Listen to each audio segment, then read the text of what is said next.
Hey guys, welcome back inside the State Champs Sports Network studio. The coach Tim Beckler here. What does that mean? It's time to give you another update in the Anvil race. And we're calling it now. We're freezing the field. So our top 10 is our top 10. If you go to statechampsnetwork.com, you click on the Anvil banner right there on the homepage. It's going to show you the top 10 candidates that we have in the running for this award. And this is it. We're at the time of year where it's put up or shut up, win or go home.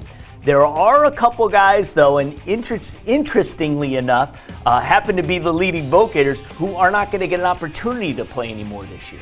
Right. This is absolutely the best time of the year. Clarkston. Yeah. Shocking, as great as they have been. Yes. Rocco Spindler will not be in the playoffs. Clarkston will miss the playoffs for the first time since 2002. Same as for Dearborn, Ali Saad. Very good year, but he's in the same boat. They went 4-5 and they missed the playoffs. However, Rocco has 9,408 votes, and Saad has 3,636 votes. So your teams are out, but you are not. That's right. And let me just stop you on that. So basically, Rocco Spindler is the leading vote getter right now. He has a clear advantage, as you just saw there. And that vote count was as of Tuesday afternoon. The important thing to know is that if he wins the online vote, which again, he's got a really good shot at doing, I think Ali Saad's really the only guy who's going to have an opportunity for his fan base to really rally around to see if they can surpass him. That means Rocco's going to be in the automatic Final Four. A very talented player and well-deserving, regardless of how well his team has played this year. And being a junior, he's going to have an opportunity to right that wrong as a senior, along with Dellinger and the rest of the vaunted crew. But they're out this year. And so he will have an automatic entry into the Final Four. What it also means is the leading vote getter, we call him the People's Champion, automatically has a 20% advantage over everybody else to win the Anvil. So that's where Rocco sits. He sits in a good place as of right now, but of course, it's playoff time. This is when the crux of how we gauge how these players are doing is how they perform in the biggest of games. Exactly. So we're not going to be evaluating the team success, obviously, right. And the big game performance. That's Yes. going to be missing. Absolutely. So what do you like about the guys we have left as they make their way now into the post? Here are the final 8 guys. Giovanni El Hadi from Sterling Heights Stevenson, coming off a huge victory over Warren Mott to make them 5-4 and to get them into the playoffs. Those replay games are very difficult. Yes. So. And you've played in some of those. How hard is it to beat a team 2 weeks in a row? It's very difficult, especially if it was a close game. Which this was. Yeah. A field goal with 48 seconds left in the game. Sterling Heights Stevenson's going to have a tough time. Their coaches are going to have a tough time getting those boys jacked back up again. What does it mean for a team like Stevenson? Haven't been in the playoffs for basically 4 years. So this group has never even tasted the postseason. You get a big win like that, you're going to face a familiar foe. So game planning, you're obviously going to, was close. You're going to try and stick with what worked for you. How fired up are those guys? And again, it's on both sides. The one team that got beat obviously wants revenge, but you've got this team riding a real high right now. The community saying, gosh, we're back in the playoffs. Yeah, well, that's going to help them because they're going to be so fired up to just be playing an extra week and playing in a playoff game. Let's move on. Tyler Huneman from Mount Pleasant didn't beat a team with a winning record until crushing Saginaw Heritage in Week 9. They had 2 close losses to the Midland schools.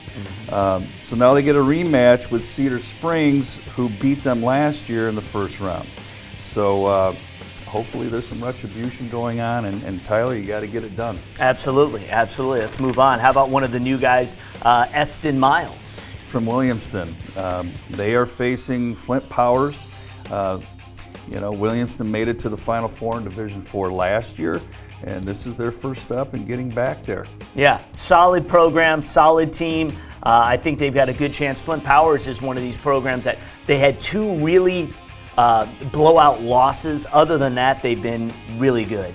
So this is going to be a really good matchup. And it's going to be interesting to see if those guys, O'Hadi and Heunemann and Eston, can get out of the first round. That's going to be a big one, because I think the guys we have in the rest of the field have a good chance of making perhaps a really long run. Exactly. And the first young man is Damon Payne from Belleville. Belleville's had a fantastic year, going 9-0, but they had the worst draw. They have Saline, and I know an awful lot about playing Saline over the years.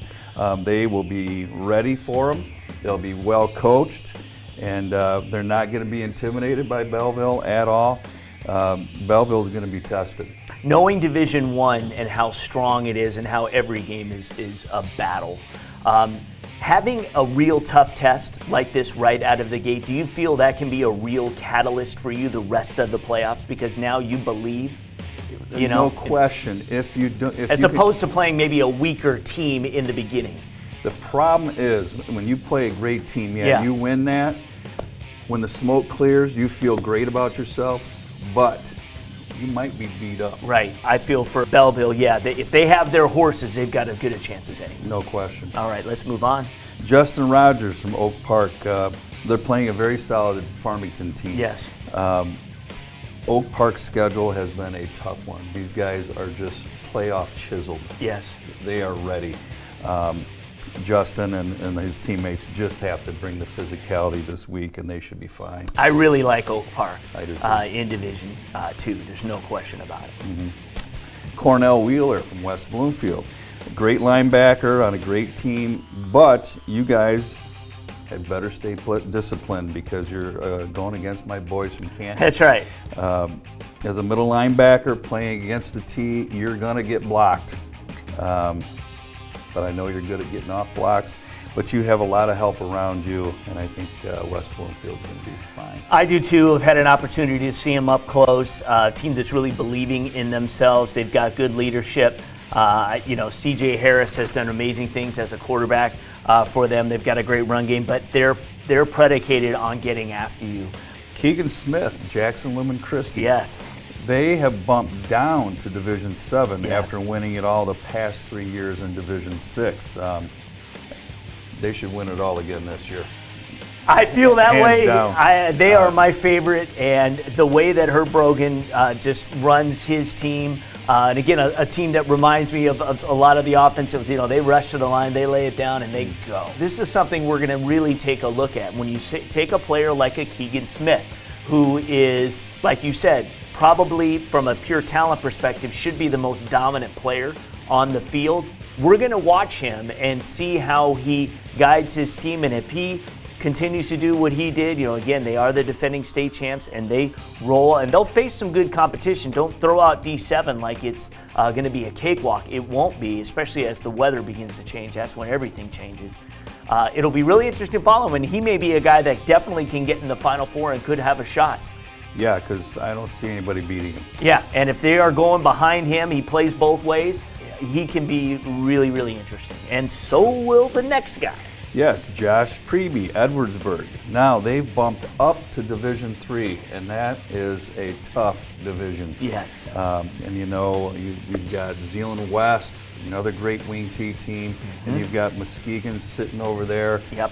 That is a tough road now that they face going D3 after winning the Division 4 championship last year.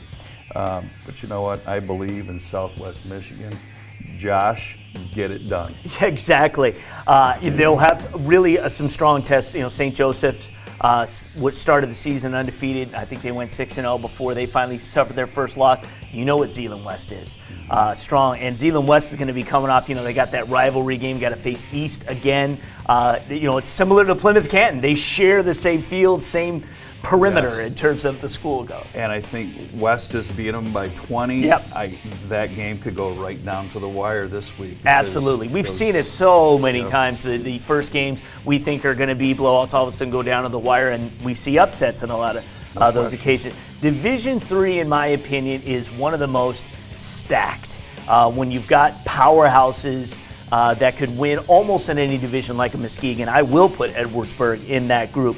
Obviously, Orchard Lake St. Mary's, I think, can win at any level. And you've got a River Rouge team who, although has not faced, a lot of super competition all season long because of the league they play in. They did play Grand Rapids Catholic Central, lost a close one in week 1. That's a great team and a great program. And they beat Detroit Catholic Central in week 8, a Detroit Catholic Central team who needed that win because they are not in the playoffs, right, which is shocking. And then took on Southfield A&T, who had to win the game to make the playoffs and lost. So River Rouge is coming in with a lot of momentum. If we see Edwardsburg and Muskegon in the semifinals and River Rouge and Orchard Lake in the, well, we won't see them in the semifinals. We'll see them in a regional final. But you've got a 9-0 Chelsea team that, again, is a team that has been great for the last few years and have made long runs. So I love Division III, and I love this field. I think we've got a lot of great athletes, a lot of guys who have tremendous upside when it comes to the next level, when they are really allowed and afforded to be coached up and fill their frames out to who they're going to be. I think the Anvil Award moving forward is going to be really interesting. And just remember the criteria. Big game performance are key. Team success are key. So the guys that are still in it have an opportunity to advance their cause simply by their team playing well and winning. Yep. And that's what it's all about. Exactly. All right, Coach, thank you. And we'll talk to you guys next week and see who is still playing in the Anvil.